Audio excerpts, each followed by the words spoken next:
Sungguh beruntung bagi seseorang sebelum mengalami satu hari yang Allah mesti tetapkan, yaitu kematian datang, dia sudah ada satu kesadaran tentang iman ini hanya pada Allah. Hal tersebut tidak mudah semudah kita membalikkan tangan. Ukurannya adalah sejauh mana hatimu ketika mendengarkan risalatut tauhidiyah Rasul menerima atau tidak. Bapak Ibu, yang jelas kita sebagai umat atau manusia pernah mengalami penolakan hal tersebut. Makanya tadi saya katakan sak bejo-bejone wong bejo, atau bagi orang yang beruntung adalah sebelum meninggalkan dunia ini dia sudah ada satu kesadaran. Sebab nilai dunia sebesar apapun, jikalau kau tahu harga sesungguhnya iman kepada Allah, iman kepada Tuhan yang sebenar-benarnya, nggak bisa kau tukar dengan ukuran dunia. Hatimu dibukakan Allah untuk bisa menerima ajaran ini.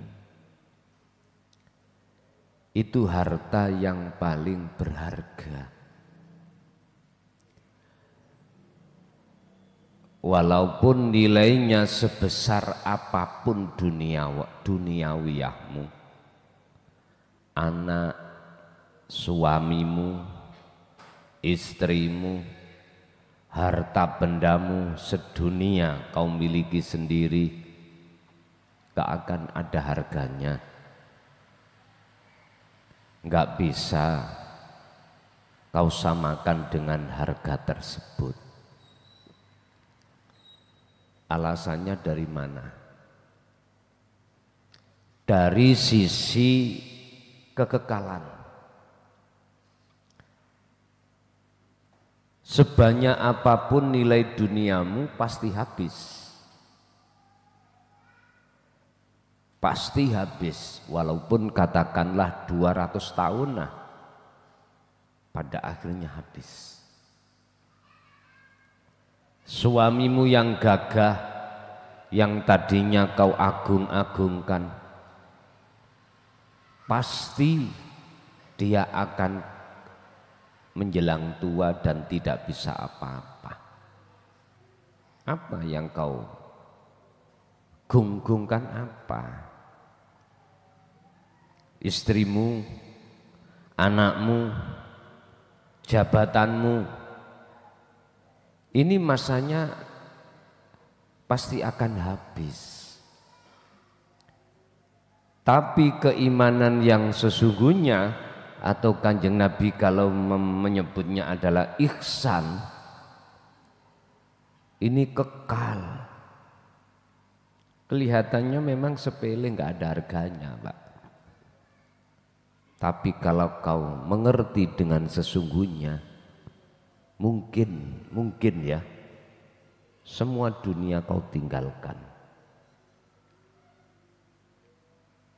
Yang tadinya kita bangga-banggakan, nggak ada artinya. Itu kalau hatimu sadar. Kalau hatimu sadar, makanya rugi sekali jikalau jenengan sudah keadaan niat tulus untuk mendekat dan bertemu Allah lewat ajaran ini, di tengah-tengah kau berbelok arah, rugi. Berbelok arah. Ingat dalam surah Ibrahim Allah katakan nafsu iblis dan bolo tentarane iblis kalau tidak menjadikan hatimu bersukaria dengan selain Allah, pasti dia akan menghalangi.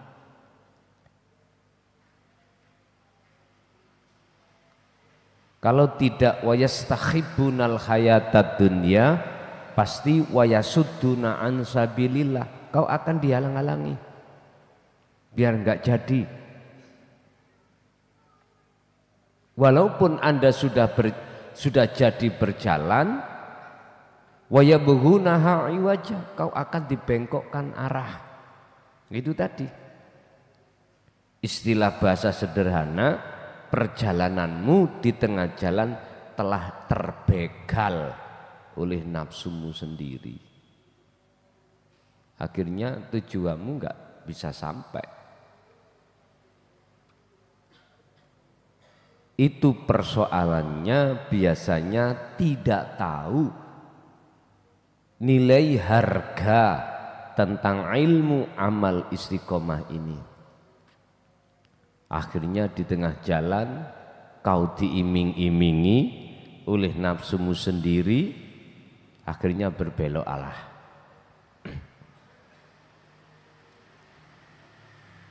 Rugi, Pak.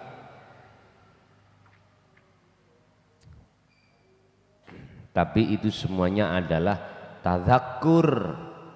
Itu semua adalah pepeling bagi kita. Kalau terbengkokkan, kembalilah kepada jalan yang kebenaranmu, kepada asal tujuanmu. Tujuan kita tidak ada yang lain, mendekat dan bertemu Allah. Berkenaan dengan hal itu, malam hari ini kita akan membahas tentang masalah beberapa perkara yang menjadikan hati kita itu terbengkokkan, terbegal. Ada beberapa perkara yang menjadikan hati kita terhalang terhadap tujuan kita, yaitu mendekat dan bertemu Allah. Bahkan dibengkokkan, dialihkan tujuan kita dari tujuan mendekat menuju dan bertemu Allah, akhirnya dibengkokkan menuju perkara dunia lagi. Itulah yang disebut mindansihi piro-piro regete ati. Toharoh nyucekno apa qalbuka ati ira fidansihi ing dalem saking piro-piro regete penghalangi ati ira, utawa saking piro-piro perkara sing ngriwuki menghalangi qalbuka atau ati ira. Indama takunu qulubuna fi halatil bulugh ya fa inna qulubana tuhibbu ghairullah. Ada kalanya manusia seluruh dunia ini ketika masa-masa belia atau masa keemasan, itu hatinya condong pada iman selain Allah. Wis biasa. Wa akhiran fa innal qalba daiman. Akhirnya hati yang seperti ini dalam keadaan terus-menerus ghaflatin anillah, hati yang selalu lalai pada Allah. Iki golongan yang pernah kita alami. Sementara kita akan bicara golongan kita yang sudah mengerti ilmu, terus kita berjalan menuju datang Allah, di tengah jalan kita terpenggal atau dialihkan tujuan kita di dalam nafsu diri kita masing-masing kepada tujuan yang lain. Makanya dulu pernah aku katakan, janganlah kau ketika suluk khalwat itu mengharapkan terbukanya alam kasab. Jangan. Itu menunjukkan bahwasanya sudah jelas kalau hati kita itu telah dibengkokkan nafsu. Jelas itu. Makanya dalam kedudukan si Salik ketika menghadapi kondisi dua dari Allah, Qobdi dan Basti, kebanyakan itu dipilih Basti. Dipilih Basti iki, Qobdi, mohon maaf, dipilih Qobdi. Kalau beliau bisa boleh memilih, mesti memilih Qobdi. Takdir yang selalu enggak enak, ekonomi selalu jatuh, itu yang dia pilih. Sebab ketika lawan Qobdi disebut Basti, serba mewah dan lain sebagainya, si Salik ini lebih berat menjaga zikirnya. Istilah cara orang jualan, kalau keadaan ramai itu waktu dihabiskan untuk melayani konsumen. Tapi kalau jualan gak payu, tenguk-tenguk tok, itu hatinya mudah untuk dijak berzikir.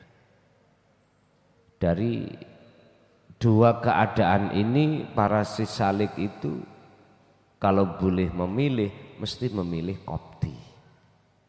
Memilih dalam kondisi lahir ini gak enak. Karena nafsu condongnya itu terhadap enak-enak.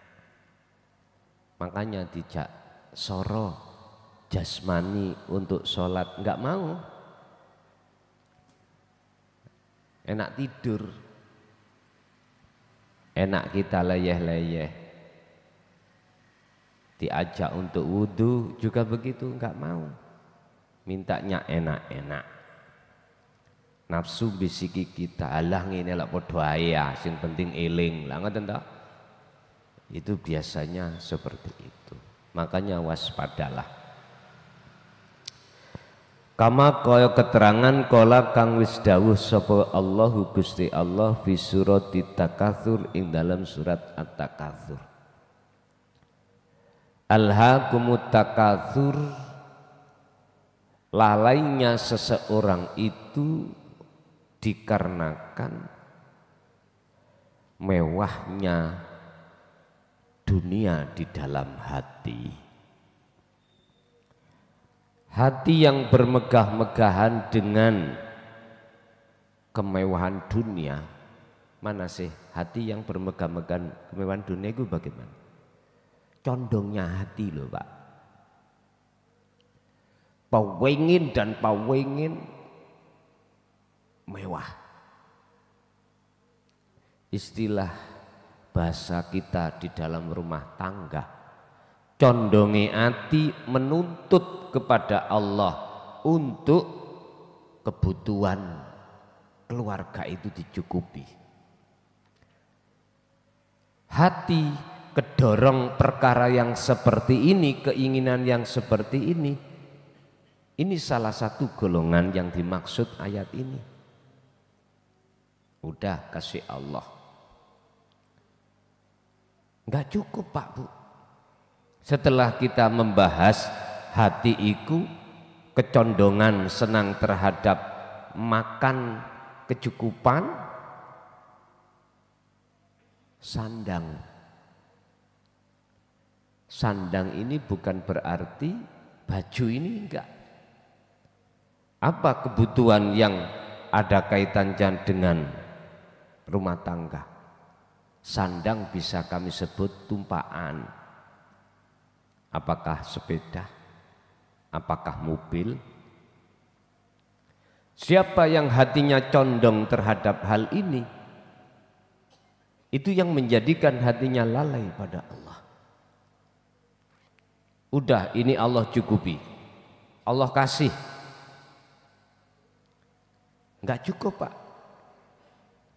Papan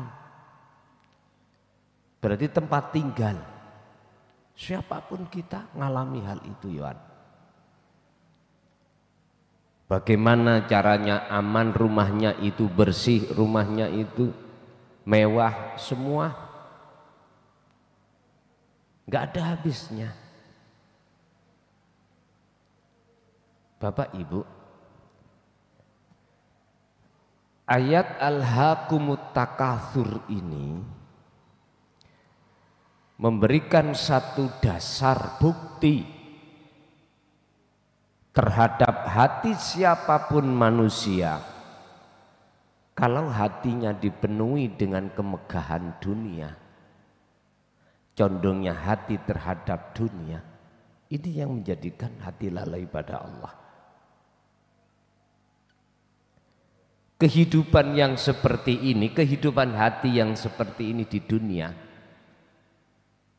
justru akan menyelakakan kita semuanya. Ingat, anak, istri, harta benda pada dasarnya jikalau seperti ini akan menjadikan bahan bakar api neraka. Ya ini maksudnya. Akhirnya kita tidak mau dan takut ditinggalkan oleh hal ini.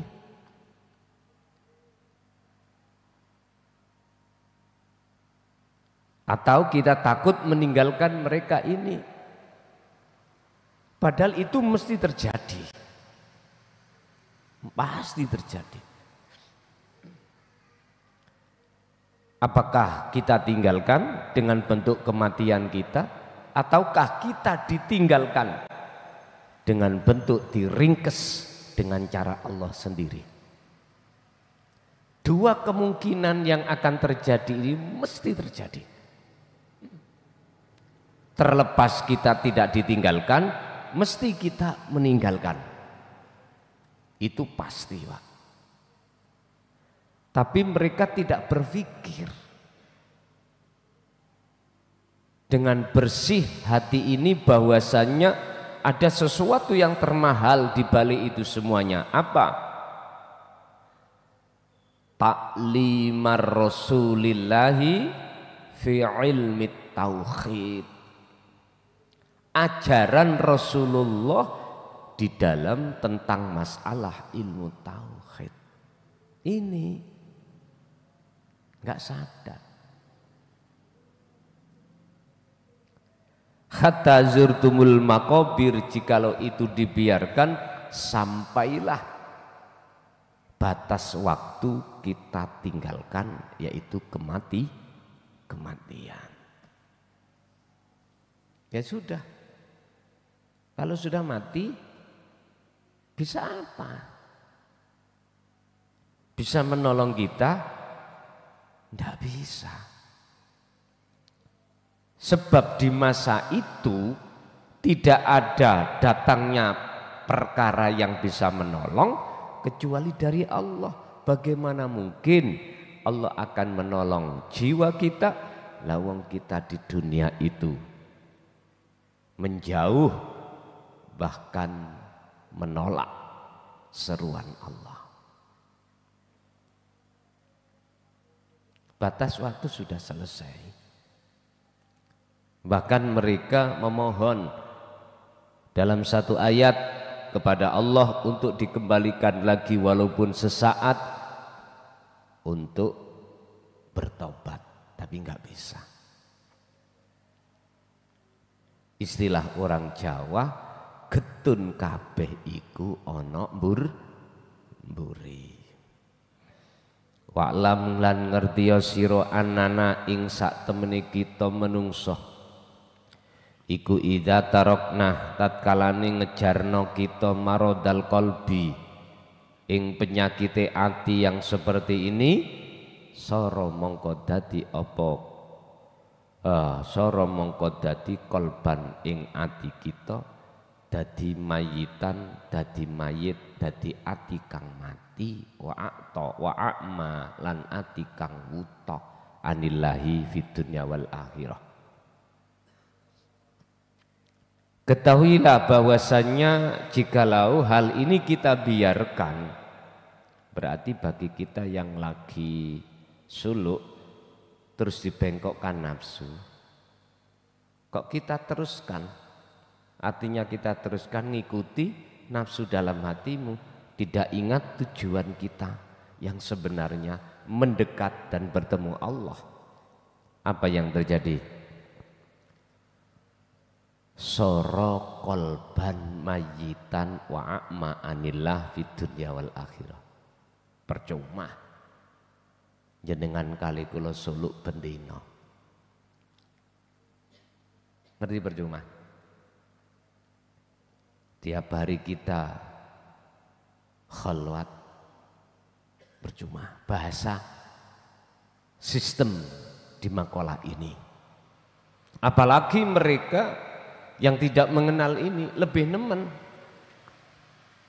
Wong kita sendiri ketika sudah tahu tujuan akhir kita adalah mendekat dan bertemu Allah, dan ketika kita sudah jalankan itu, tengah jalan kita mendengarkan seruan nafsu. Wa yabghunaha iwaja. Di situ diterangkan dalam ayat yang terakhir bahwasanya inilah tiga hal inilah bentuk bahwasanya nafsu itu menyesatkan dengan nyata. Ulaika fi dhalalim ba'id. Mereka yang mengikuti tiga bentuk ini tadi jelas itu jalan yang tersesat amat jauh. Lati kengken disuruh berangkat, mohon maaf, ke arah ke arah barat, belum sampai ke arah barat, sik berjalan menuju arah barat.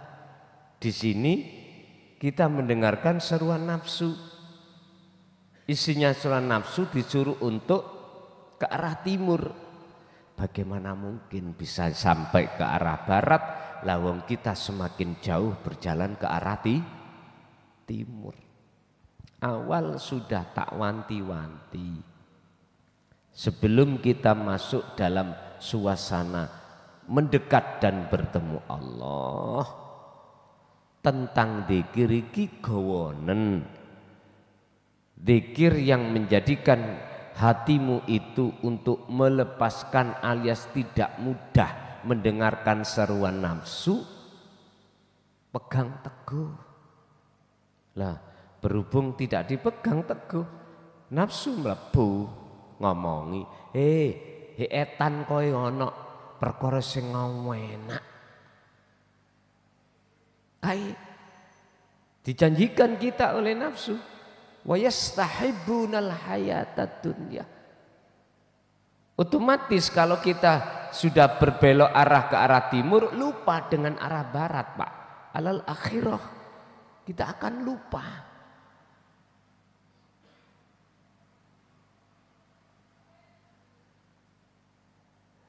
Ini bentuk Allah telah memberikan peringatan terhadap kita semuanya.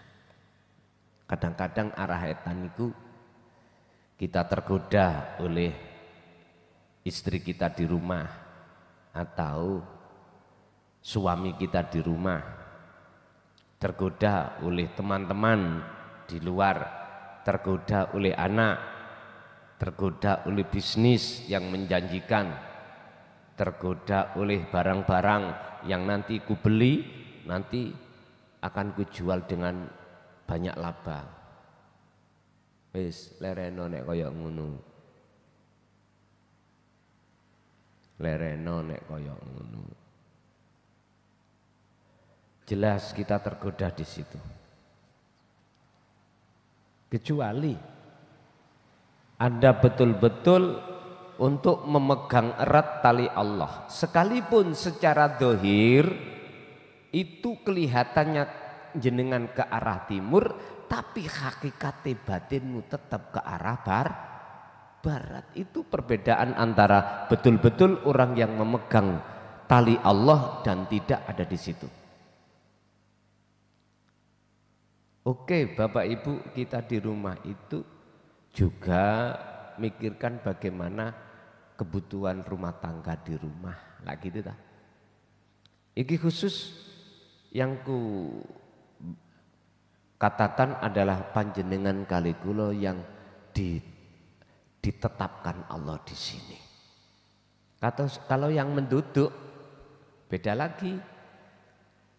Yang duduk itu untung panjenengan kali kula niki untung.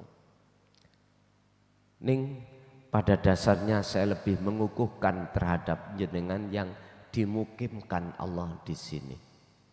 Berarti diperintahkan sudah tidak mikiri perkara di luar.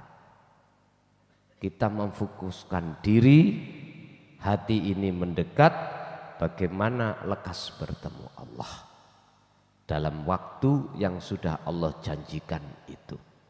Otomatis yang harus jenengan waspadai pertama, nanti dibuka di dalam surah Ibrahim.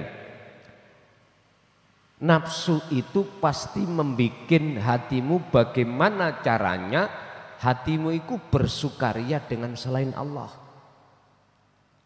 Biar lali tujuan ke arah barat. Bagaimana? Berbagai cara.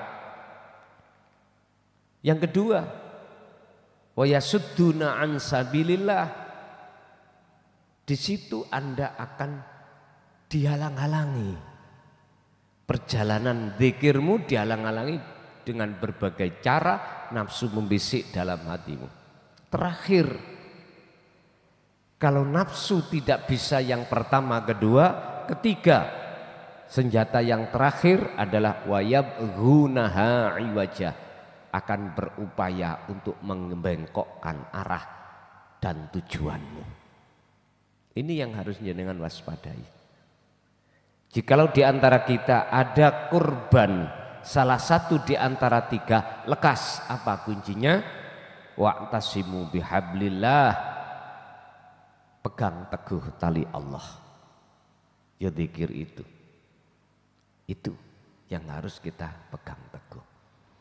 Kama qala kaya oleh dawuh sapa Allah fi suratil Baqarah, jikalau kita tetap membiarkan hati kita dalam keadaan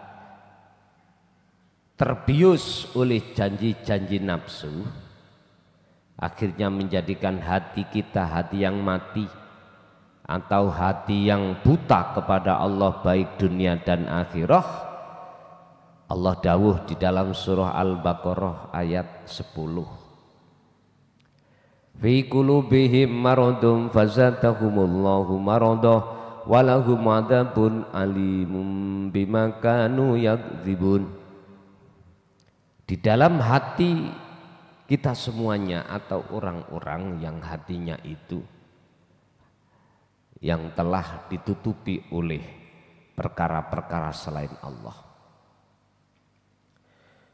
Fi qulubihim iku ing dalem pira-pira atine mereka maradun utawi ana perkara sing nutupi.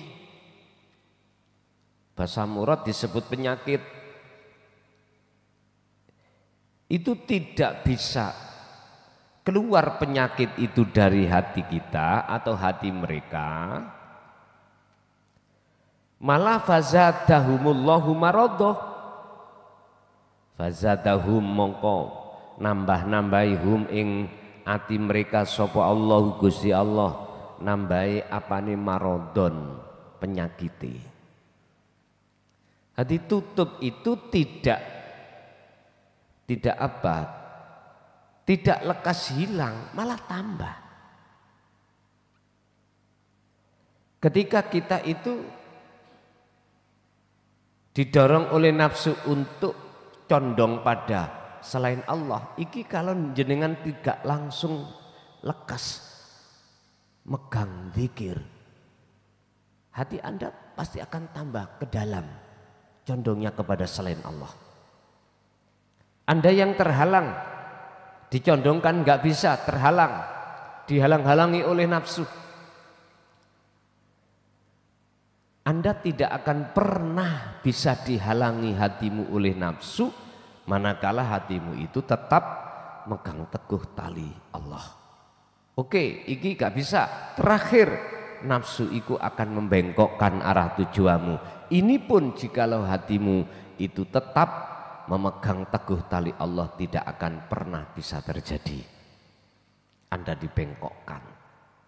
Tapi ayat ini justru sebaliknya, mengatakan malah justru berhubung kita itu baeno dengan tali Allah tersebut, maka Allah akan menambah yang namanya jarak tambah jauh dari barat, otomatis kita tambah ke arah timur. Walahum lan iku tetep kedue mereka azabun utawi ono siksa alimun kang sanget.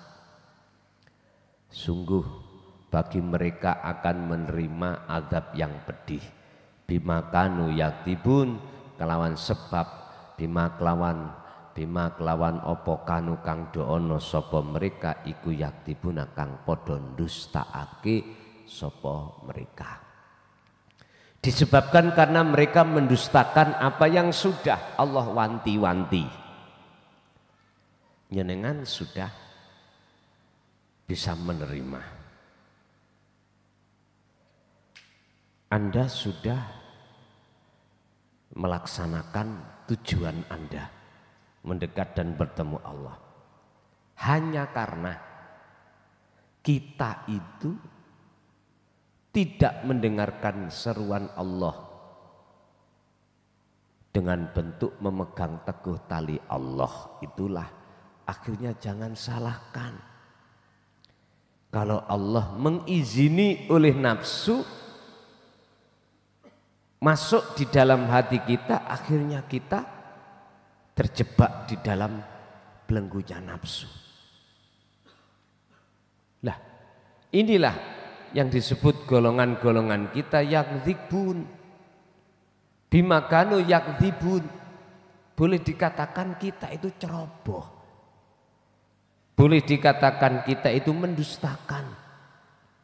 Hati-hati. Tentang masalah yakdzibun, mendustakan terhadap Allah, itu ada tingkatan memangnya. Ada tingkatan yang paling parah kita. Ketika saat ajaran Rasulullah tauhid itu kita tolak, paling parah pun ini. Ada pendustaan itu di dalam tubuh kita sendiri, dalam kelompok kita sendiri. Pendustaan pada Allah sudah Allah wanti-wanti, wahai ya ayyuhalladzina amanu udkhulu, masuklah kau. Kalau bahasa ini saya artikan, pegang teguhlah, wa'tasimu bihablillahi jami'a, pegang teguhlah tali Allah ini. Kita sudah jalan, Pak, menuju tujuan kita, yaitu mendekat dan bertemu Allah. Ilmunya sudah tahu, paham bagaimana cara untuk berzikir, paham. Terus kita lepaskan zikir itu, bisa dikatakan ini kita termasuk golongan yakdzibun. Sudah tahu caranya bagaimana, tapi kita tidak mau. Ini bisa dikatakan yakdzibun. Hati-hati. Akhirnya jangan salahkan Allah. Jikalau Allah mengizini terhadap nafsu, bisa menggoda Anda, menggoda hati kita. Aslinya iku Mbak ya, nafsu itu enggak ada kemampuan untuk menggoda kita, enggak ada. Jikalau Allah itu tidak menghendaki. Lah Allah menghendaki nafsu mengizini bisa masuk di dalam hati kita dan mengeridu hati kita itu sebab alasan satu. Kita dusta. Udah tahu, Allah sudah sering menyerukan supaya hati kita tetap memegang teguh tali Allah dalam kondisi apapun. Lah kita sembrono, ya udah, resiko harus kita terima. Oleh sebab itu barangkali kita ada yang masuk di dalam kelompok ini, mumpung waktu kita masih ada Pak, Bu, lekas kembalilah ke asal tujuan kita. Apa? Fi haqiqatir risalah, ing dalam nyatane tujuan kita untuk menuju datang Allah hanya satu, mendekat dan bertemu. Kuncinya disuruh hanya memegang zikir.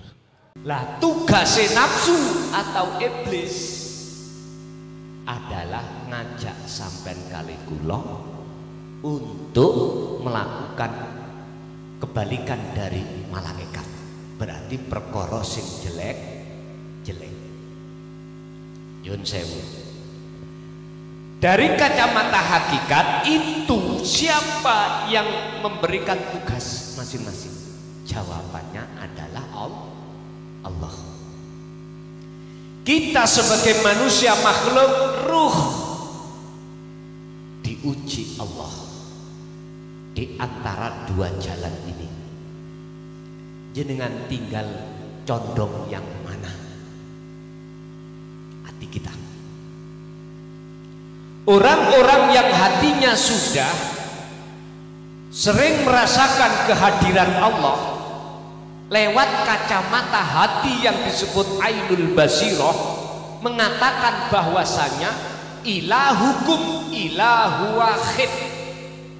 Iki surah Al-Kahfi ayat 110. Kanjeng Nabi ku diwenehi wahyu dening Allah, isine wahyu iku duduhno yen sak temene sing nguasai di dalam nafsu dan malaikat itu adalah Gusti Allah.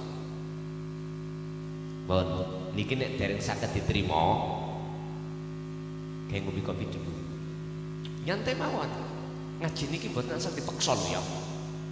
Karena ini menyangkut akidah. Iman sing ihsan. Jari arek nom ngajine kedawuren rek. Ngoten niki. Kejeron ngoten. Padahal mboten. Niki duasar padahal. Tak wangsuli kuwi. Orang-orang yang hatinya sudah bisa merasakan kehadiran Allah di setiap aktivitasnya. Miturut kacamata rohaniah, ainul basirah mengatakan bahwasanya yang mengendalikan, yang menguasai sing ngobahno malaikat, sing ngobahno nafsu atau iblis iku mung Gusti Allah. Cuman wae bentuknya beda-beda miturut syariat. Nek malaikat membawa perkara bagus, nek iblis atau nafsu membawa perkara yang jelek. Saged diterima nggih? Oke. Terus apabila ruh ini memandang siapa yang menggerakkan sebetulnya, bukan memandang malaikatnya, bukan memandang nafsunya, maka jawaban jelas mengatakan bahwasanya semua itu sumbernya Gusti Allah. Allahu khalaqakum wa ma ta'malun. Allah yang menciptakan seluruh makhluk, termasuk malaikat, termasuk iblis, termasuk nafsu. Wa malan opo tak maluna kang podo agawe sapa sira kabeh utawa makhluk iku. Artine gerak apapun yang ditimbulkan oleh makhluk semuanya sesungguhnya hakikate sejatine kabeh iku parane sangka Gusti Allah. iki iman sing wis lungguh atine datan ihsan, iman sing wis ngrasa yen sejatine kabeh sumber saka Gusti. Karena orang-orang ini akan memakai ainul basiro, boten memakai ainul basariyah untuk memperoleh derajat yang seperti ini. Allah katakan, inilah inna akramakum indallahi atqakum. Untuk mencapai derajat takwa yang seperti ini, Pak, dibutuhkanlah ilmu. Sing tak maksud adalah ilmu tauhid, loro amal. Sing tak maksud amal praktek uzlah, praktek kholwat, praktek meditasi, praktek jenengan iki ninggalno ati perkara sakliyane Allah, contohnya sholat tadi.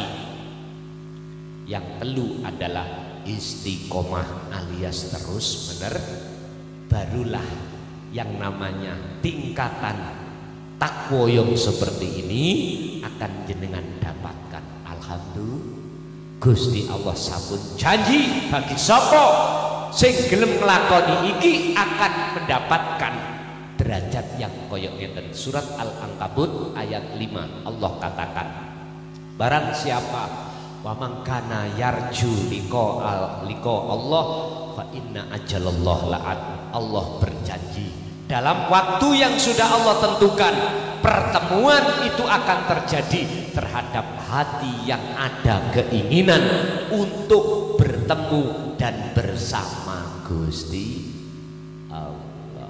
Pun itu nomor satu. Nomor dua terkait miftahul jannah. Miftah niku lak kunci to jannah swarga. Wis. Apa tah kudu nggawa kunci kaya kunci gembok niku? Niku logikane, Pak. Logikane. Jannah sing tak maksud niki adalah ya ayyatuhan nafsul mutmainnah irji'i ila rabbiki radiyatan mardiyah fadkhuli fi ibadi wadkhuli jannah niku bahagia, Pak. Jannah niku bahagia. Lah bahagia ning ati hanya satu, bertemu Gusti. Wes titik, yaiku rahmat. Kuncinya mana untuk bisa masuk ke di situ? Tolong dibuka surat Al-Ahzab 21. Allah menyebutkan, dan ini sekaligus sebagai teladan Rasulullah yang untuk kita semuanya yang hadir di sini. Laqad kana lakum fi Rasulillahi uswatun hasanah. Wis dicontoh Rasulullah niki. Wujudnya mana? Bimangkana yarjullaha, bagi seseorang yang hatinya ada keinginan bertemu Allah. Bertemu Allah. Pak nyun sewu. Atine menungso sak jagat iki ana macem loro. Siji pingin ketemu terus menerus kemewahan, kedudukan duniawiah. Sandang pangan papan pingin mewah niki manusiawi ya rapopo. Dohir jenengan sugih, ada sandang kecukupan, ada pangan luweh-luweh, papane yang ngono nyun sewu wis siap kabeh. Ati niku kabeh wong iku duweni kepinginan kaya ngoten. Tapi sing nomor loro niki lho jarang, Pak. Atine wong sing kepingin ketemu sejatine urip, sejatine Allah. Enggak semua orang, semua hati orang seperti itu, Pak. Hitungane napa? Golongane iku minoritas tuwindik. Dan inilah yang dimaksud oleh Allah, wa minhum man hadallah. Itulah orang-orang yang hatinya itu mendapatkan hidayah, mau menerima petunjuk dari Allah yang disampaikan lewat baginda Rasul. Walladzi arsala rasulahu bil huda wa dinil haq. Dialah Allah yang mengutus utusannya Muhammad untuk membawa hidayah wa dinil haq dan agama yang bertauhid. Ini Ini disampaikan nang jenengan kali kula sebagai umat. Lah di tengah umat golongan loro, kebanyakan kita nggak mau, tapi sedikit yang mau, sehingga dalam hatinya ada keinginan untuk bertemu Allah. Sebab kita ning dunya iki Bapak Ibu ya boten suwe-suwe leres mboten. Kullu nafsin dha'iqatul maut. Ning dunya iki Bapak Ibu nyuwun tolong ojo sampai ati iki kita sibuk no mikir dunya tok, ojo, tapi pikirin perkara darul akhirah, pikirin perkara sing kekal yaiku akhirat.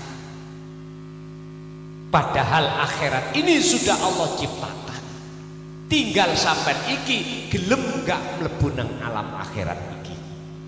Miturut teladane Kanjeng Nabi, hanya orang-orang yang hatinya ada keinginan bertemu Allah dan melakukan dzikir terus menerus, iku ayat diterusno wal yaumal akhir, yang akan bisa masuk ke alam akhirat. Dan ayat ini ditutup wa dzakarallaha katsiran, tidak lepas dari terus menerusi ati sampai dzikir dateng Gusti. Loh, sederhana toh? Sederhana. Nek jenengan pingin isok mlebu alam akhirat di dunia ini, waktu sholat jenengan iki dzikir sing kula maksud wau terusno, tidak mengenal waktu dan tempat, terus ilingo terus ati nang ngene Gusti Allah. Terus wong Jawa dulu bejo sak bejone wong iku ya iku bejo sing eling. Nggih niku maksude. Cuman gak dijabarno eling sing ya apa. Dalu niki wau sampun kula jabarno. Eling sing sak temene eling adalah ati ngrasa bahwasanya setiap saat dan apapun aktivitas jenengan kali kula selalu dikendalikan dening Gusti Allah, selalu dilayani dening Allah. Nafas isok keluar masuk sebab ananing Gusti Allah wujude. Mripat isok nyawang semuanya tanpa terkecuali. Itulah sing tak maksud miftahul jannah. Dadi kuncine jenengan iki bisa ketemu Allah adalah dzikir. Titik. Padahal digunakan kan mesti sindir. Miftahul jannah la ilaha illallah.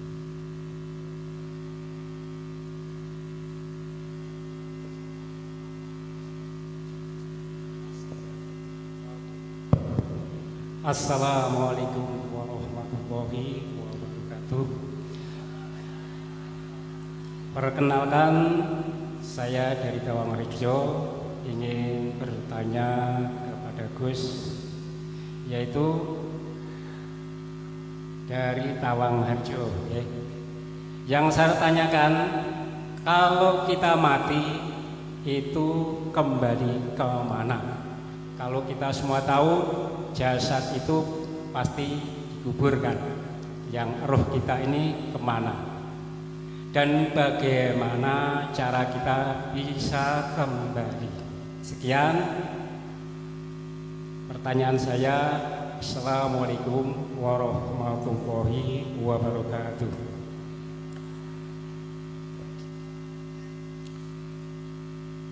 Laumatat ilama, bagaimana apabila ruh sampean kalih kula niki cepot saka dene raga alias mati, rohnya itu kemana? Nah, ngoten nggih. Quran sampun memberikan keterangan tentang hal ini. Bahkan Bang Haji Uram, Oma Irama, nah ngoten nggih, wonten lagune kematian, wonten. Ada dua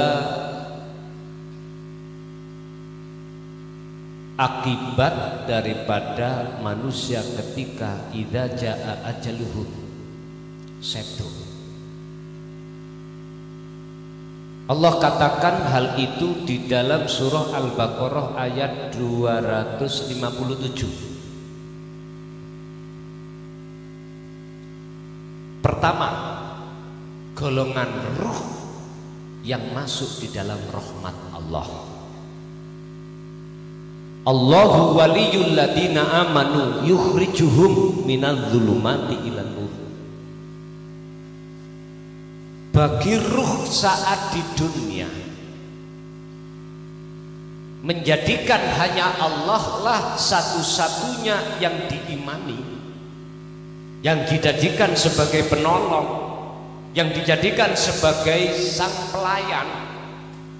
Jangan kali kan dilayani Allah terus. Allah niku Pak Bu sangat memperhatikan kita. Kita tidur ditidurkan, nggih badan. Kita bangun dibangunkan. Kita makan didulang. Nasi sing asale beras ora iso mateng, dimatengno Gusti Allah lewat api, kita macam-macam. Pak, Bu, nyun sewu nggih. Niki kalimah kula nek kurang pantes kula sepurane sing akeh nggih. Estu nyun sewu akeh.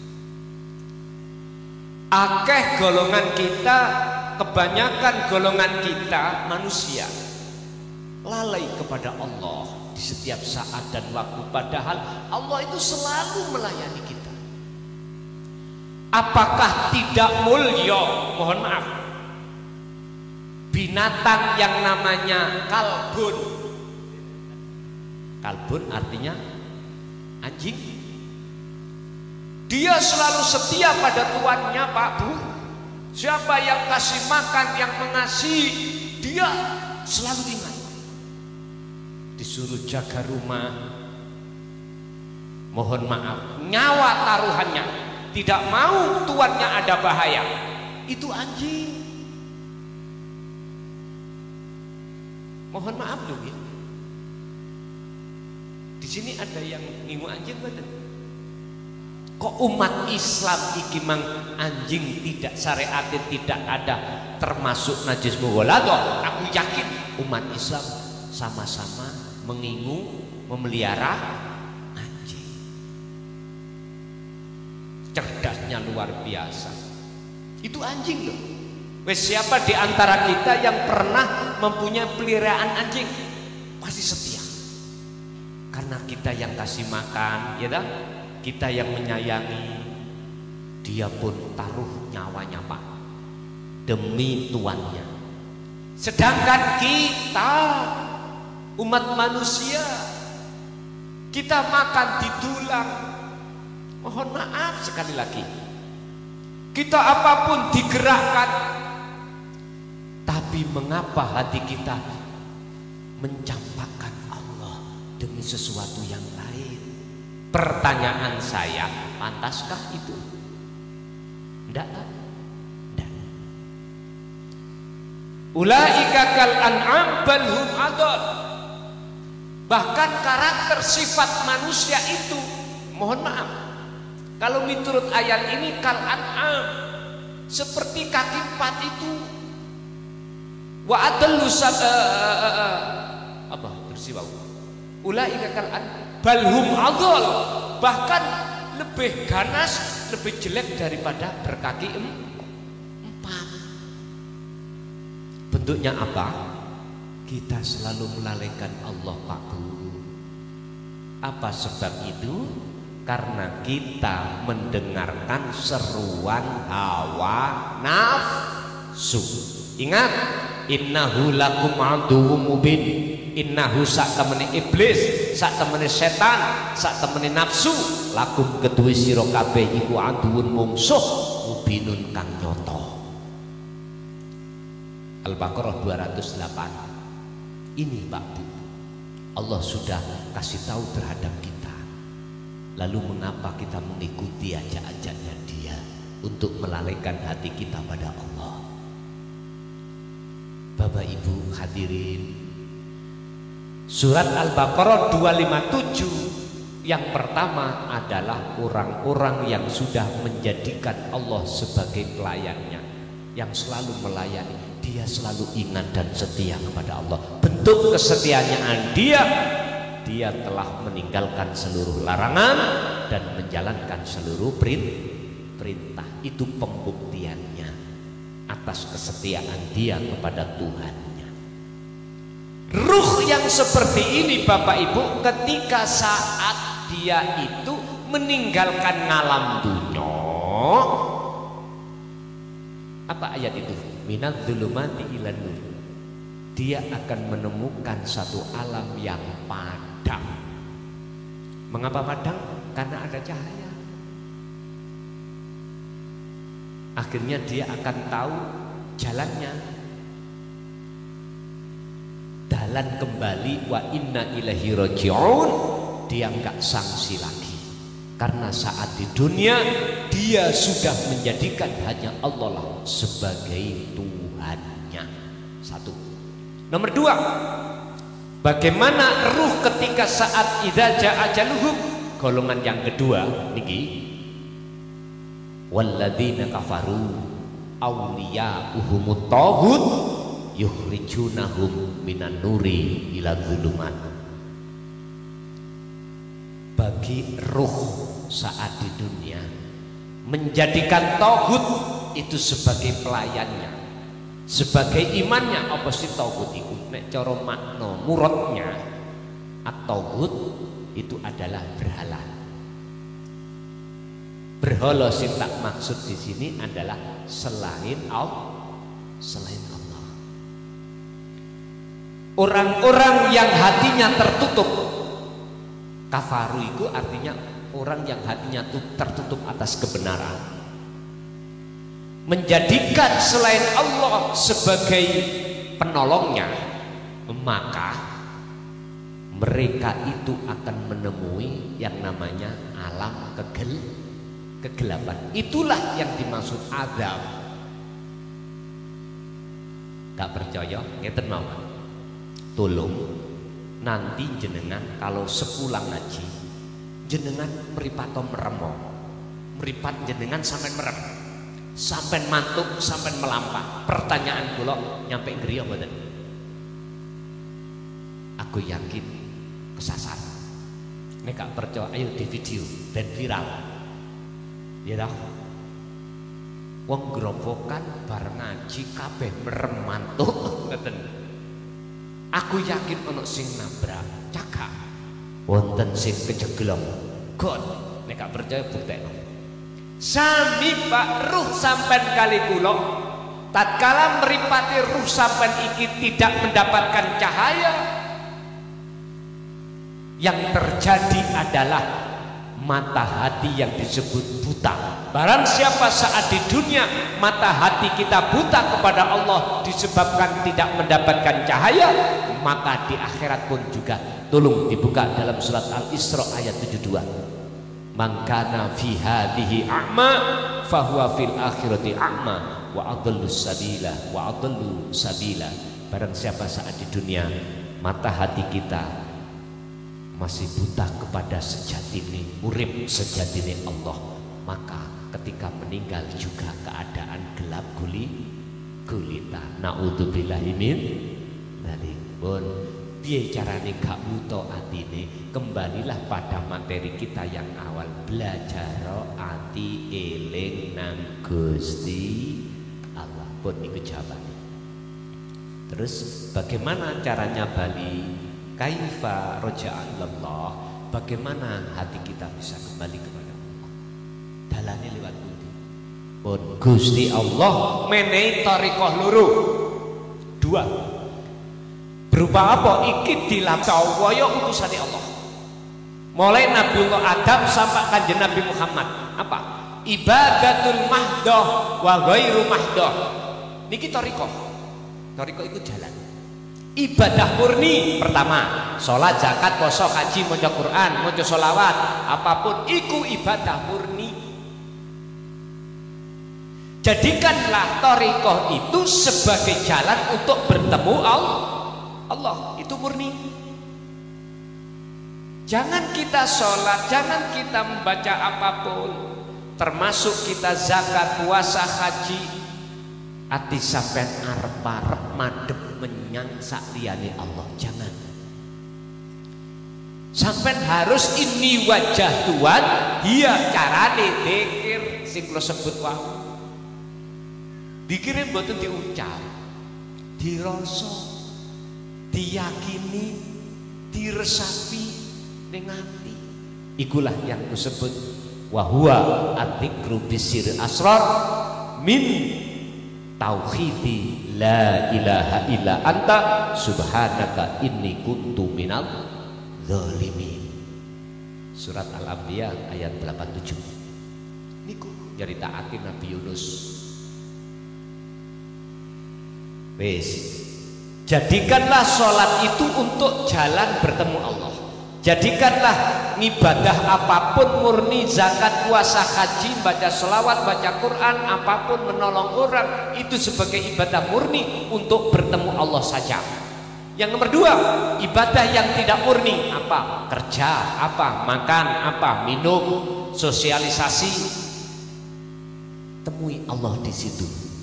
Karena Allah itu boten hanya ada di masjid tok. Tidak hanya di dalam masjid taklim tok. Allah juga ning pasar, Bu. Allah juga ya ning sabin, ning kantor, ning kerjaan sampai bangunan. Buktine nek gak ana Allah ning kono, tidak akan pernah makhluk itu bisa bergerak. Paham ya? Wis, yaiku dalane ana macam loro. Carane sampai iso nglewati tidak lepas wa dzakarallaha katsiran. Kudu terus menerus ati eling nang Gusti Allah. Wis sak mampune mawon. Engko lah terus peningkatan akan terjadi, Pak. Mungkinlah pada suatu saat ati sampean mboten saged lali Allah. Pasti itu, Pak. Tergantung jenengan terus menerus mau berpikir nopo mboten. Wis tiang jalar setengah beli.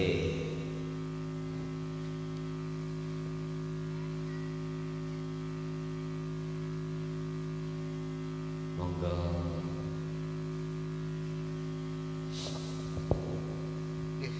Assalamualaikum warahmatullahi wabarakatuh. Waalaikumsalam warahmatullahi wabarakatuh. Dumateng Gus Mukhlason ingkang kawula hormati, dumateng bapak-bapak, ibu-ibu, warga Dukuh Kepoh mriki, sadèrèngipun kawula nyuwun izin nderek ngaos tolabul ilmi teng kampunge panjenengan. Kabeh kalipun khusus dumateng Gus Mukhlason, kala winginane kula niku ngimpi Gus Mukhlason. Panjenengan dawuh kali kula, wis entenono omahku kok tak mara. Dados kula saestu nyuwun pangestri panjenengan, mugi-mugi panjenengan sedaya takdir kali pangeran pinarak wonten daleme kula samangke. Gus Mukhlason,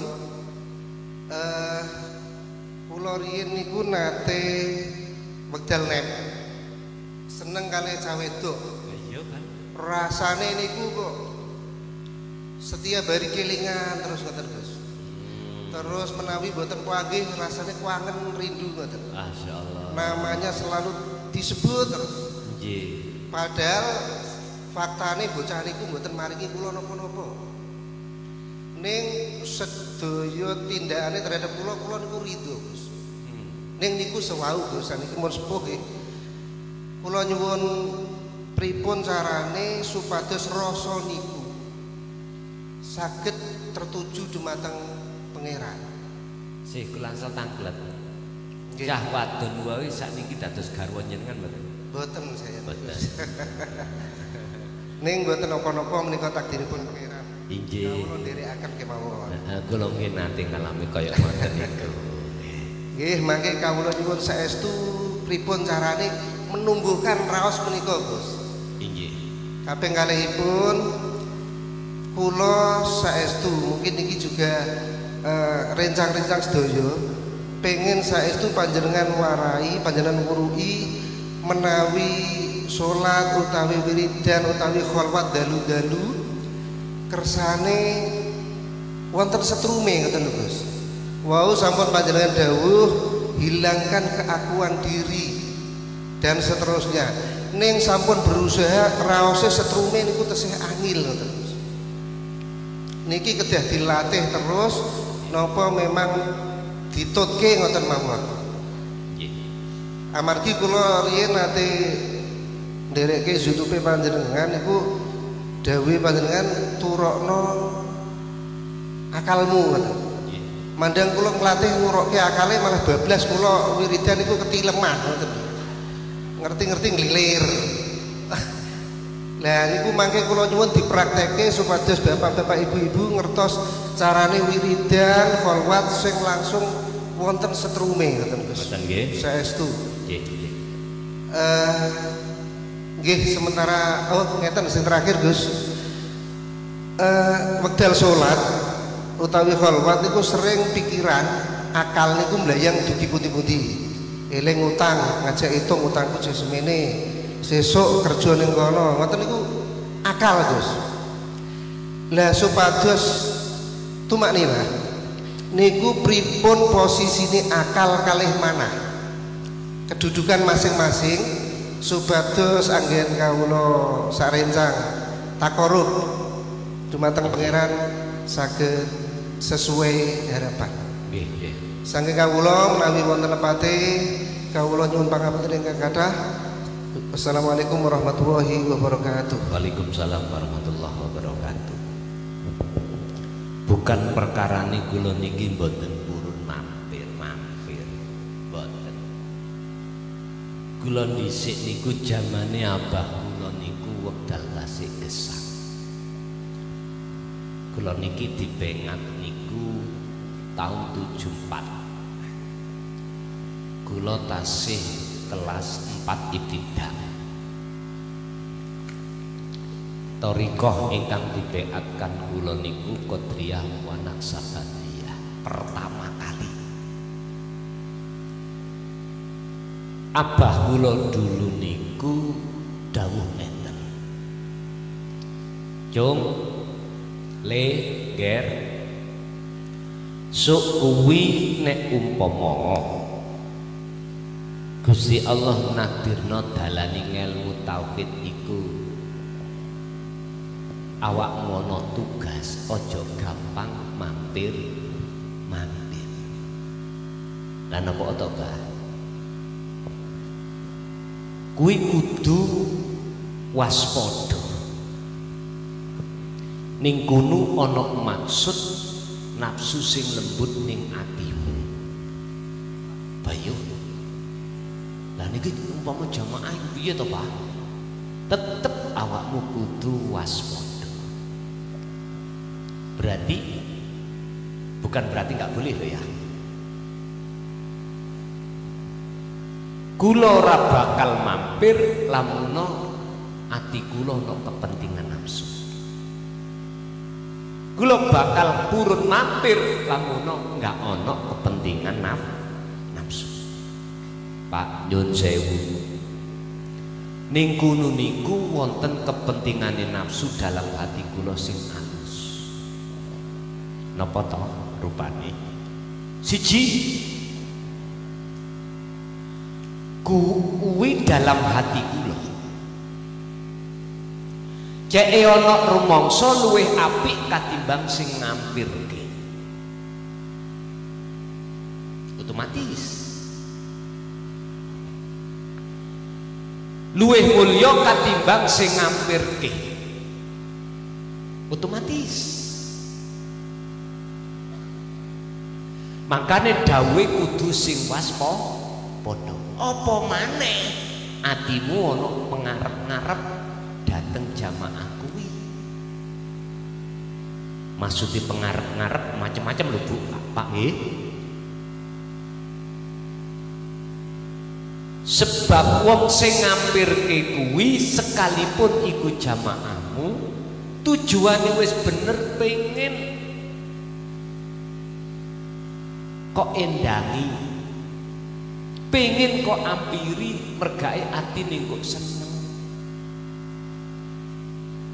Tapi Di balik itu semua ada kepentingan nafsu, ya kuwi ngger kudu kok jaga.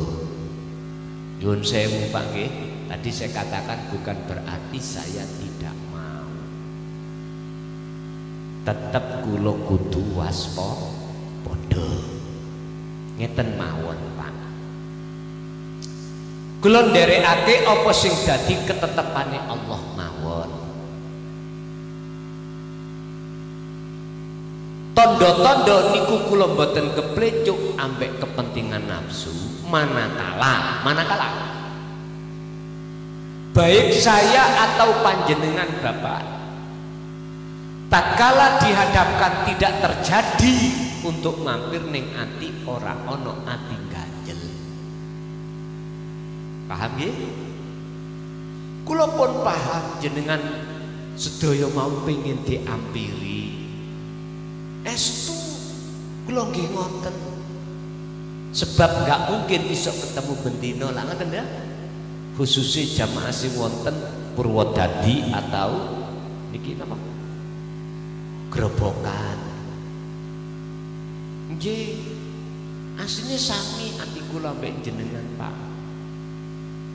Tapi niku wau kula harus waspada, berarti jenengan ya kudu harus waspada. Bentuk kalau kita mengikuti apa yang menjadi qada ilah, ketetapannya Allah, mampir diampir ke Allah atau tidak itu enggak jadi masalah. Kadang-kadang kita itu kalau tidak waspada ngenten ya Pak, glani subuhi yayane wis dadi kiai ora gelem mampir. Lah ngoten nggih. Kadang-kadang kita itu seperti itu. Jadi biar tidak salah paham tak teges nih, tergantung Gusti Allah mangke Pak nggih. Nek Gusti Allah iku geret kula ditetapno harus mampir, mesti kula mampir. Mekaten walaupun itu hanya sesaat minum kopi sambil rokokan. Sejatine niki wau wonten sing nunggu mampir maneh Pak Bu. Wonten mboten sampean tok. Kula nggih jago secara syariat yen lamun Gusti Allah ngersakake nggih tak mampir. Ngoten tok. Pun iku setunggal. Nomor kalih. Piye carane ketika saat kita ibadah salat atau kholwat itu cospleng. Lah ngeten nggih. Pun ngeten. Surah Al-Kahfi ayat 110 Gusti Allah itu memberikan petunjuk.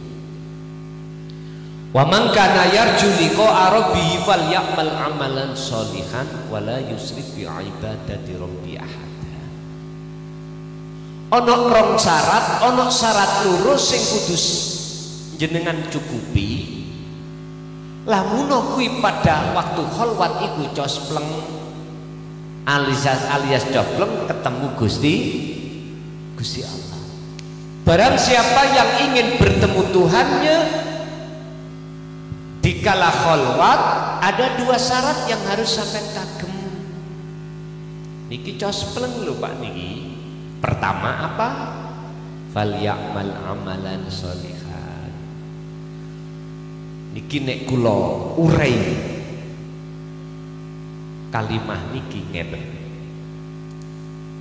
Mengke sampean buka sistem di dalam surah Ali Imran ayat 191. Ya ayyuhalladzina amanu dzkurullaha qiyaman wa qu'udan wa 'ala junubihim.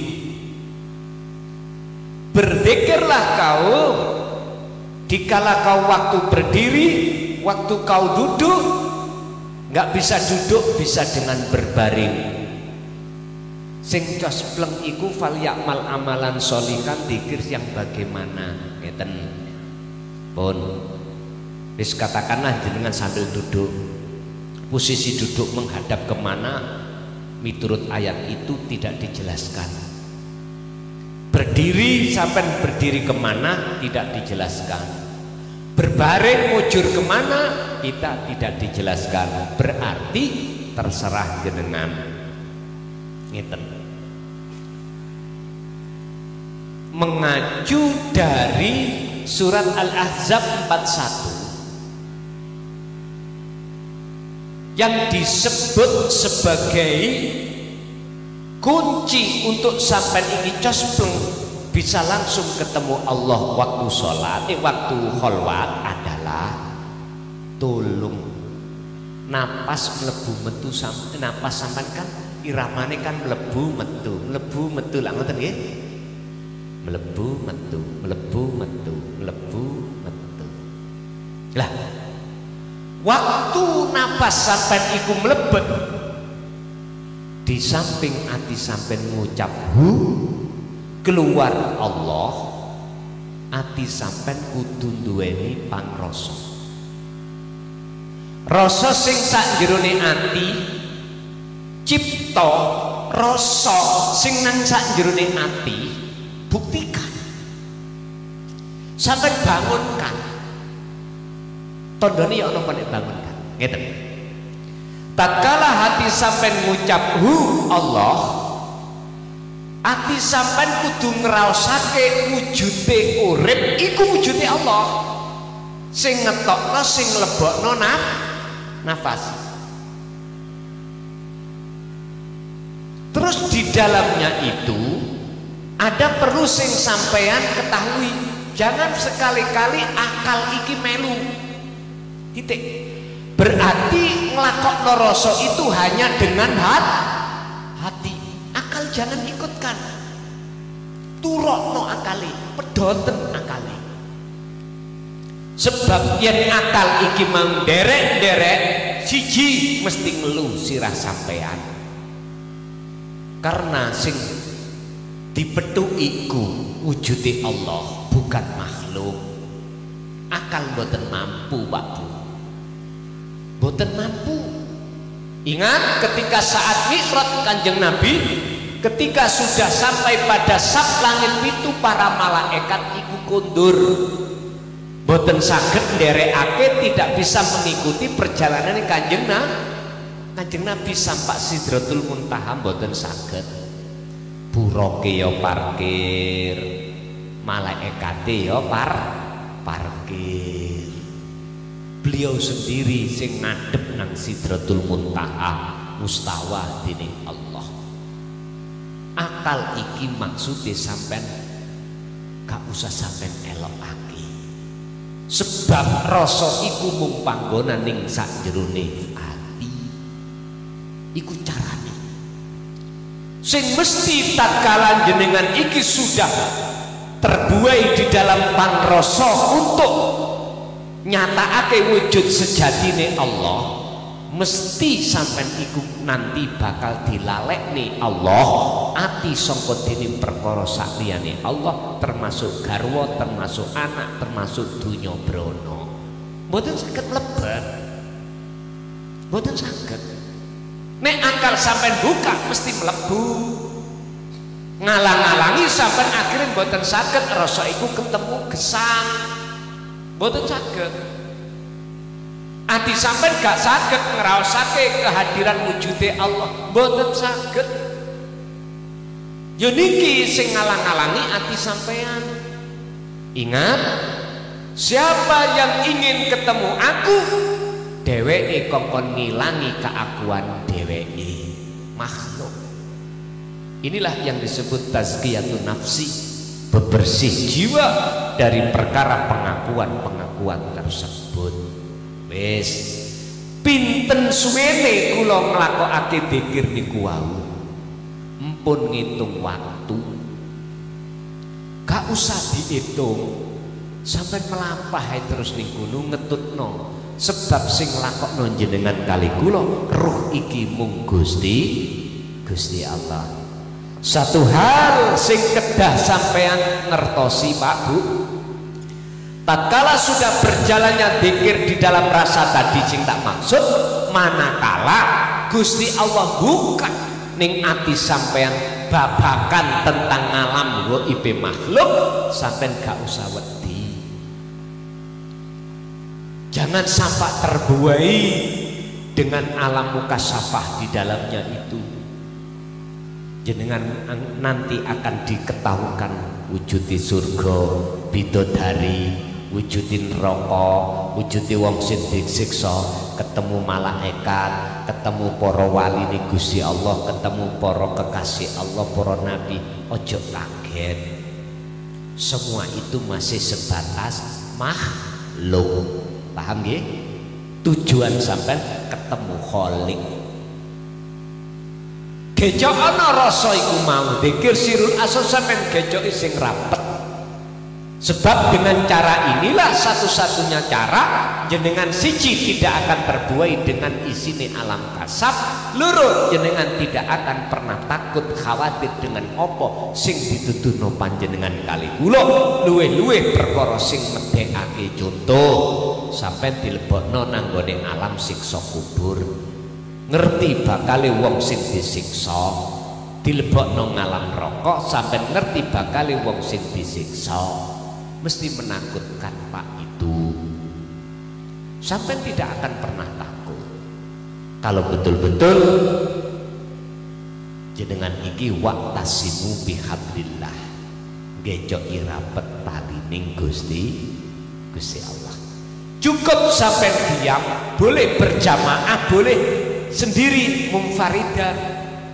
Lungguh nek lungguh boyoke kumat berbaring ben mesisan dol turune. Lah ngoten lho. Wis sampean berbaring, sampean mlebu lewat napas Allah sambil ngrasake nyata wujude urip ning awak sampean. Pun sampean ngalir terus sampai kemana dan pirang jam pirang menit Allah menghilangkan sampean dari semua perkara selain Allah. Iku urusane Gusti Allah. Intine sampean kali kula dikongkon manut manut. Bon niku carane ben sampean iki cospleng untuk bisa sampai di sini. Cara untuk supaya akal tidak bisa ikut itu tadi. Sama dengan jawaban saya yang kedua itu tadi. Akal nggak akan bisa masuk kalau hati sampean sibuk dengan pikir sirul asrar. Pun ibu ada yang ditanyakan ibu dari pasukan ibu. Nek boten cukup nggih? Estu. Wis rene teko. Ora gelo. Wis tak gemeni Bapak dua lagi Bapak kalau gitu. Monggo. Assalamualaikum warahmatullahi Waalaikumsalam wabarakatuh. warahmatullahi wabarakatuh. Terima kasih Gus Mukhlason. Perkenalkan saya dari Dusun Wates Pulau Kulon, mau bertanya tentang perjalanan kholwat saya, Gus. Ketika saya menjalankan kholwat secara khusus, saya dikeluarkan roh saya dari raga. Tapi ketika roh saya keluar dari raga, melayang ke udara, padahal di situ saya kesadaran juga merasakan bahwa semua yang memperjalankan Allah. Akan tetapi kenapa rasa takut itu masih muncul, Gus? Itu karena apa? Padahal di perjalanan itu kan saya juga ada kesadaran sedikit bahwa yang memperjalankan semuanya itu Allah. Itu yang pertama. Yang kedua, melalui versi ilmu sejati kejawen masih saya ikutkan untuk menjalankan kholwat terkadang saya memakai dupa, itu saya nyalakan Gus, dan itu saya persembahkan untuk begini Gus. Saya membakar dupa itu saya jawabnya begini: Assalamualaikum salam,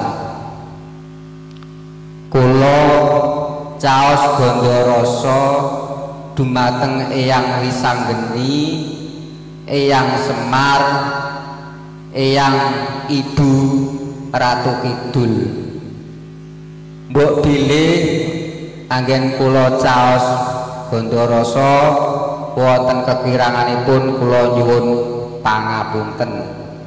Niku salah sijine adat kejawen ingkang kawula lampahi niku tasih kula tumutke terkadang nalika kholwat secara khusus. Lah sing kula tangkletake niku napa leres napa boten. Lah terus ketiga makhluk itu bangsa apa dan apakah itu juga salah satu kekasih Allah Gus? Yang terakhir untuk kholwat secara umum. Untuk secara umum saya berusaha untuk semua yang beraf'al itu adalah Allah. Tapi kenapa muncul keakuan hamba masih kuat sekali? Itu mengapa Gus? Mohon penjelasannya dari saya, kurang lebihnya saya mohon maaf. Akhirul kalam, wassalamualaikum warahmatullahi wabarakatuh. Waalaikumsalam warahmatullahi wabarakatuh.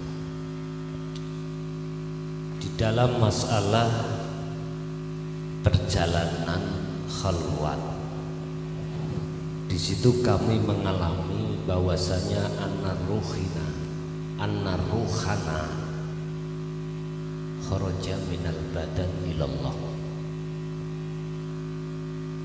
Bisa jadi Pak, ketika jenengan khalwat dipentokake Allah, ruh ini keluar dari badan. Napa kula kok sik wedi? Karena di situ kita itu masih terpengaruh dengan akal. Akal ngomong, anakmu si cilik, bojomu si ayu, utangmu si uke, kuwi nek iso balik piye? Wedi. Ya. Inilah Pak yang dimaksud allati yuwaswisu fi sudurin nas. Kena bisikanlah hati kita oleh nafsu. Akhirnya kita mandek, bahkan kembali, bahkan dibuyarno wis wedi. Bapak Ibu kula tanglet, umpama sampai jadi burung ada di sangkar, lebih bebas mana burung ada di sangkar dengan burung yang di luar sangkar? Di luar sangkar nih asli nih ngoten Pak, asli enak mati. Gak percaya wong mati kuburan dia untuk sing mulih saking enak, muga-muga lah ngoten toh, wis mudah-mudahan lah ngoten toh. Tapi bosot ditemoni tenan jawabnya untuk macam loro, kok iso aku mulih? Aku pengen mulih merga ini kini ora penak. Iku golongan wong sing dalam kegelapan. Metune waktune keluarnya burung dari sangkar ada macam dua. Satu, kurungannya dirusak, baru burung saged keluar. Artinya aku keakuan sampean ini jikalau jenengan rusak faktulu anfusakum, baru jenengan akan bisa sowan ing ngersane Allah. Loro, kurungan gak usah dirusak tapi lawange dibuka, baru burung saged keluar. Artinya apa? Nyuwun sewu Bapak Ibu, ana roh iku dijemput Allah tanpa merusak kurungan. Contoh, jenengan ora usah loro-loron, nggih ngapunten, basa ngomong-ngomongan, lah kok sedo, mari jagongan ngopi, mboten enten loro, mulih langsung sedo. Kadang-kadang pamitan garwane, ya kula tak tilem mengki bakdo ngasar, anak-anak sing budal sekolah, budal ngaji sampean sangoni, lho gak tangi. Kematian berbagai cara Allah melakukan macam-macam. Ana sing dirusak Allah, jenengan kali kula kecelakaan, dirusak ragane, nyawane boleh metu. Ngapunten, waktu sampai kholwat itu sesungguhnya jenengan iki melepaskan keakuan diri. Surah Al-Baqarah ayat 45 kalau nggak salah. Wa in qala Musa liqaumihi ya qaumi innakum dzalamtum anfusakum bittikhatikumul ijla. Nabi Musa itu setelah kholwat 40 hari kondur datang kaume dengan membawa kitab Taurat, iku beliau dawuh, hei kaumku, sejak kau tak tinggal kholwat 40 dino dalam rangka menerima wahyu Allah, mendapatkan kitab Taurat, lalapo awakmu kok yo khianat. Mengapa kamu itu menyembah anak sapi? Loh gitu loh. Ternyata yang dimaksud al-ijla anak sapi adalah makhluk.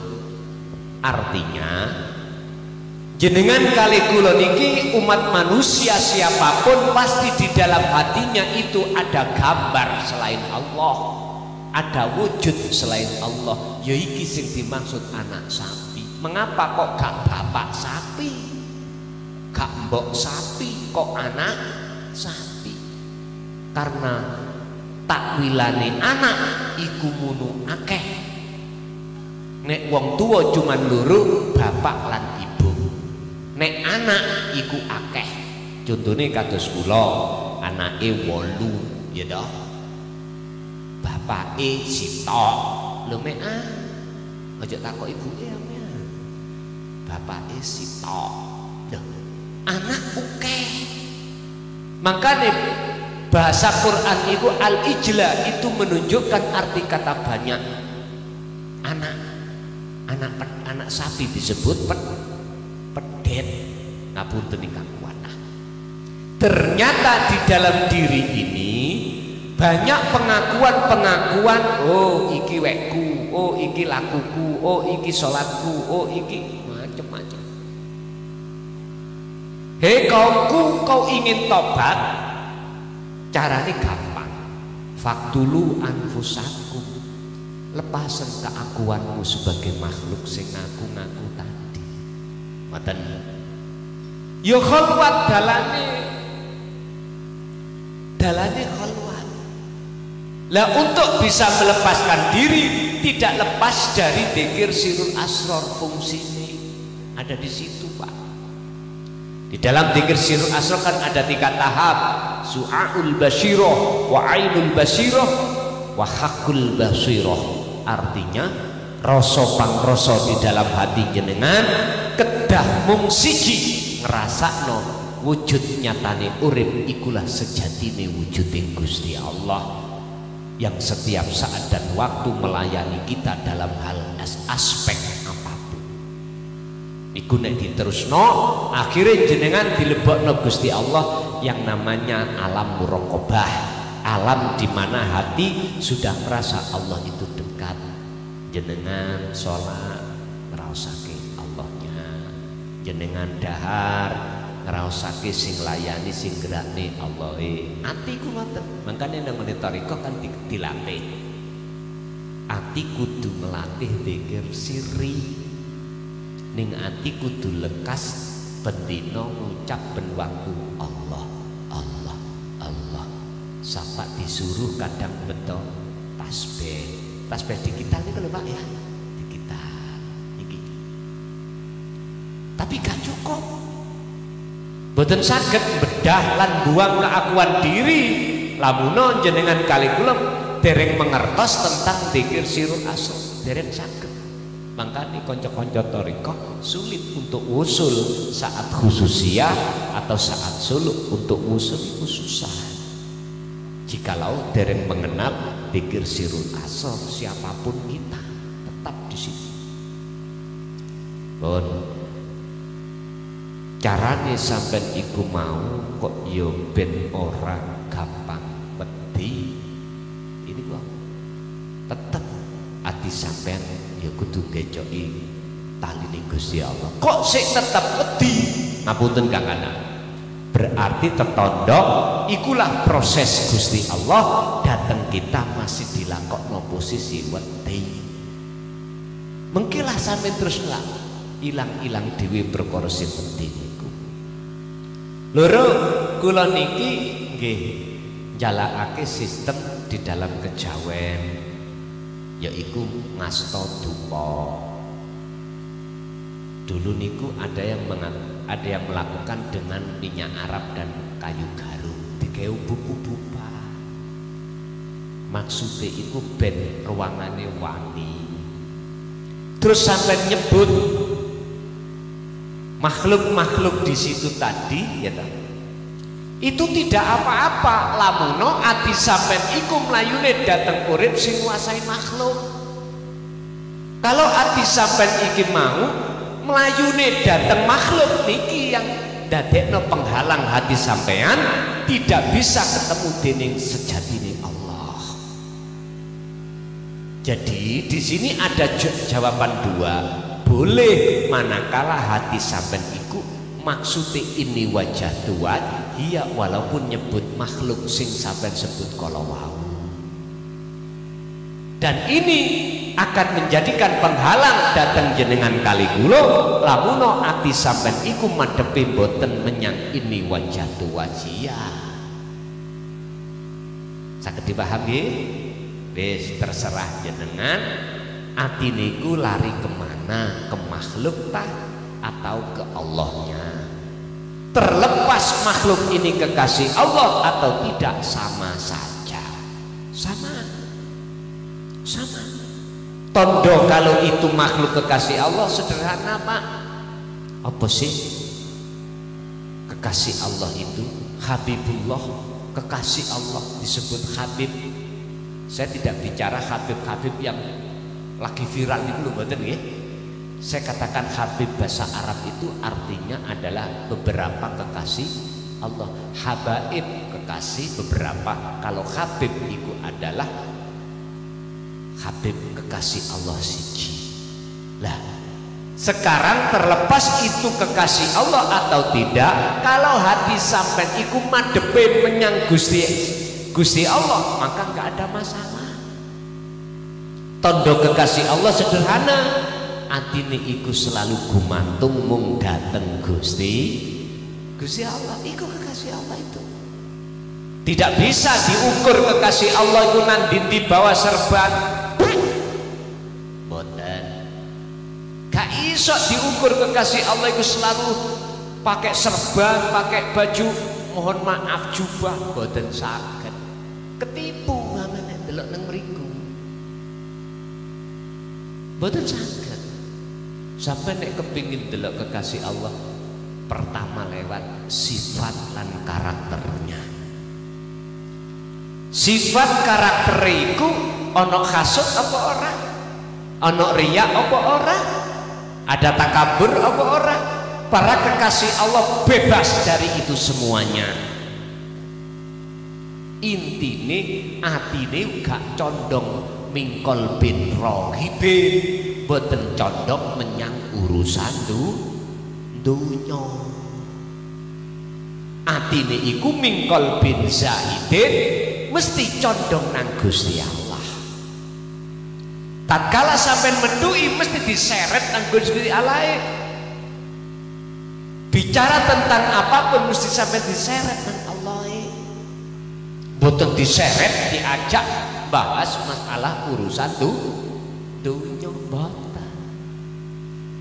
Sekalipun wong iki mohon maaf ya, pakai jubah kemana-mana bawa tasbih, kalau hatinya masih ada hasud, riya, takabur, iku bukan tondo-tondo kekasih Allah. Walaupun dia pakai baju celana pendek, tapi hatinya berkarakter, bersifat persis seperti sifat kanjeng Nabi. Apa sifat kanjeng Nabi? Lepas bebas dari sifat-sifat yang dicela. Itulah kekasih Allah. Gampang kok ngoten kuwi. Terus yang terakhir tentang af'alullah. Mengapa ning atiku kok aku ning makhluk isih kuat? Padahal saya sudah tahu bahwasanya semua itu af'ali Gusti, af'ali penggaweane Allah. Pak, ingat, di dalam kekasih Allah itu ada 3 golongan. Golongan siji lan loro disebut golongan mahfud krana manggoni maqam musyahadatul fana dan kamil. Iki kadang ning ngati ana sing wis lemah agune makhluk, ana sing kuat agune makhluk. Artine kodhok kadang lali, kadang eling. Ini sebagai proses, Pak, menandakan bahwasanya dzikir kita belum mencapai kesempurnaan. Kesempurnaan dzikir adalah di maqam musyahadatul fana, di mana jenengan iki antara eling ambek lali wis gak ono bedane. Eling sing nglalek sing ngelingno ya Gusti Allah, lali pun sing nglalekno ya mung Gusti. Ati nek wis lungguh kuno berarti kita tanda dzikire wis sempurna. Mekatan satu kali lagi. Ibu gak ono tak kena Pak Imam. Sekali lagi. Masalahnya awak dhewe besok iki kerja, Pak. Sami makaryo. Nggih. Sing gak oleh bagian gak oleh nesu lho ya. Nggih. Assalamualaikum warahmatullahi wabarakatuh. Waalaikumsalam warahmatullahi wabarakatuh. Ngapunten Mbah, saderenge kula Supratno saking Keradinan. Nggih. Gadah unek-unek sampun awit bujang, Mbah. Panggih tiyang sepuh. Paring pitutur ngaten, Mbah. Sepindah prat antara nyawa menungso karo nyawa kewan iki padha, tapi beda tapi padha. Nak masalah penjelasane awakmu golek ana dhewe. Sing sepindah ngaten, sing ping kalih prat dadi menungso sing urip iso laku sejatine syahadat, sempurnane tauhid. Mohon pencerahanipun, Mbah. Mekaten. Assalamualaikum warahmatullahi wabarakatuh. Waalaikumsalam warahmatullahi wabarakatuh. Dari sisi mana antara hayawan dengan manusia itu sama? Dari sisi sang penguasa. Walillahil masyriq wal maghrib. Dan ini makhluk mulai jagat wetan sampai jagat kulon, timur sampai barat, sang pengendali hanyalah Allah. Itu letaknya sama, tinggal kita itu memandang dari sisi mana, sang penguasai opo sang yang dikuasai. Kalau sang yang dikuasai berarti kalau hayawan iku nyawone jenenge nafsu, ngapunten, kalau menungso manusia itu namanya ruh. Di dalam ruh ada nafsu, ada akal. Ngapunten Kang Kadang. Ini loh maksudnya sampean kokon madosi supaya sampean iku bisa manunggal, tunggal menyang gesangkang sejati. Itu yang disebut suhudul wahdah fil kasrah. Sampean iku ketemu menyang jati diri panjenengan. Man ngarofa robbah, man ngarofa nafsah fakot ngarofa robbah. Niki lho maksudnya sing sapa wis roh dheweke dhewe iku sapa, mongko dheweke bakal ngerti lan kenal pangerane. Iku maksude urip. Berarti urip iku di mana-mana dan tidak kemana. Wa nahnu aqrabu ilaihi min hablil warid. Urip iku, aku iku kata Allah wujude luwih idek katimbang urat lehermu, luwih idek katimbang urat nadimu. Mu iku kembali kepada makhluk siapapun. Tadi saya katakan fi kulli mukawwanat khafiyun hayyun wa huwa wujudullah. Sejatine sang penguasa seluruh makhluk itu hanyalah Allah. Yurip iku dulur. Isoke sampean tunggal dadi siji kalih urip kang sejati, kudu ngilangno keakuan diri kita sebagai makhluk yang wujud, yang berkehendak, yang apapun ilangno fanakno. Barulah teng mriku akan dikatakan bertemu. Ingat, kita makhluk asale kang boten wonten. Lah ngoten nggih. Ono kita adanya kita karena diadakan oleh yang ada, yaitu Allah. Apa mungkin perkara yang gak ada iku bisa ketemu utawa bisa nyawang utawa bisa manunggal menyang sing ada? Boten mungkin. Dikatakan manunggal di sini yang disebut akad adalah ilange ning ati sampean perkara-perkara sakliyane Gusti Allah termasuk kita. Itulah yang disebut makom fana. Satu. Nomor dua, kui kudu iso lelaku sahadat tunggal. Sejatine sahadat iku apa sih? Persaksian. Kita sudah disindir lewat syariat rupa asyhadu alla ilaha illallah. Aku bersaksi sesungguhnya tidak ada Tuhan yang wajib kusembah kecuali Allah. Lho niki banyak umat yang gak paham. Padahal sejatine iku sing kanggo nyekseni adalah meripat batin, bukan meripat dohir. Nek meripat dohir yo kanggo nyawang bersaksi menyang makhluke. Kalau meripat batin khusus kanggo nyawang bersaksi menyang sejatine Allah yang disebut ainul basirah niki. Sehingga mengapa tatanan di dalam hukum syariat ketika kita membaca asyhadu alla ilaha illallah gak boleh berhenti, kudu sampai illallah. Itu maksudnya ati sampean gak oleh nyawang sakliyane Gusti Allah. Lah carane sampean betul-betul iso laku syahadat tunggal ketika jenengan ngadepi persoalan apapun. Ati sampean kudu ngilangi makhluk yang berperang termasuk diri kita.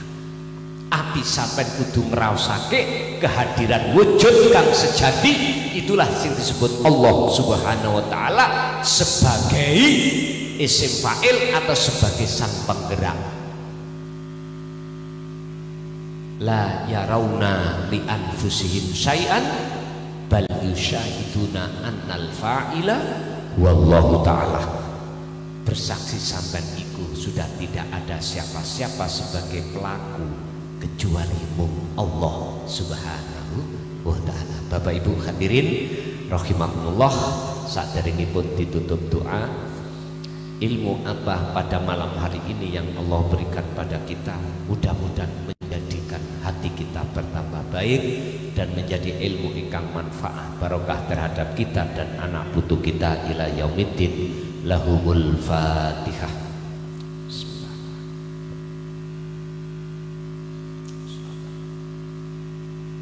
Allahumma salli wa sallim ala sayyidina Muhammad. Alhamdulillahi rabbil alamin. Allahumma ya Fattahu ya Ali, iftah lana bi futuhil arif wa ila auladina wa azwajina wa dzurriyyatina wa jami'i man hada fi majlis. Ya Allah, bukalah hati kami, anak putu kami, keluarga kami, dan orang-orang di majelis ini tentang dirimu ya Allah. Berilah cahaya, Allahumma nawwir qulubana binuri hidayatika wa ma'unatika wa rahmatika wa ma'rifatika fid dini wad dunya wal akhirah. Ya Allah, terangilah hati kami yang gelap ini dengan cahaya hidayahmu ya Allah, dengan cahaya syafaat dan rahmatmu ya Allah. Allahumma yassir lana wa ilaihim, Allahumma yassir lana wa ilaihim min umuri dunia wal akhirah. Ya Allah, mudahkanlah segala urusan kami di dunia, lebih-lebih urusan akhirat. Rabbana atina fid dunya hasanah wa fil akhirati hasanah wa qina adzabannar. Wa sallallahu ala sayyidina Muhammad. Alhamdulillah. Kurang lebihnya mohon maaf. Akhirul kalam, hadanallahu wa iyyakum wal afa minkum. Assalamualaikum warahmatullahi wabarakatuh.